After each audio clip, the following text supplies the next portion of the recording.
নমস্কার, আমি সুমির মা। আরে জেঠিমা তুমিও এখানে?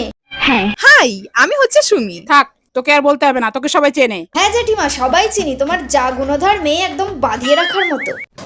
আমার মেয়ে আমাকে একটা আইফোন কিনে দিয়েছে। এটাও বলো, কি করবা মা আইফোনটা দিয়ে? কি আর করবে, দুতলা হয়েছে, এবার তিনতলার প্রস্তুতি নেবে।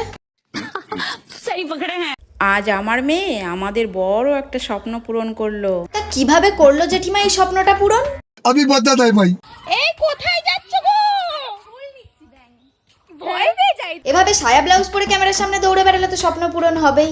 तुम्हें शर्म है कुछ शर्म आया है? না, শুধু একদিনেই যে স্বপ্নটা পূরণ করেছে সেটা বলা ভুল। আমার মেয়ে অক্লান্ত পরিশ্রমের পর 1.5 বছর পরে এই ঘরটা কমপ্লিট করেছে। হ্যাঁ, অক্লান্ত পরিশ্রম করেছে। সায়া ব্লাউজ পরে ক্যামেরার সামনে দৌড়াদৌড়ি করাটা কি কম পরিশ্রমে? দুদিন ছাড়া বয়ফ্রেন্ড চেঞ্জ করে তাদের সাথে দীঘায় ঘুরতে যাওয়াটা কি কম পরিশ্রমের? আমি জানি না তোমরা ভিডিওতে কেমন দেখো ওকে, কিন্তু ও বাচ্চা একটা মেয়ে। কি? ও বাচ্চা মেয়ে? ও যদি বাচ্চা হয়, আমরা তাহলে কালকের জন্মানো শিশু। কিন্তু ও বাচ্চা একটা মেয়ে। আইসে আমাকে বাচ্চা মেয়ে। পাক।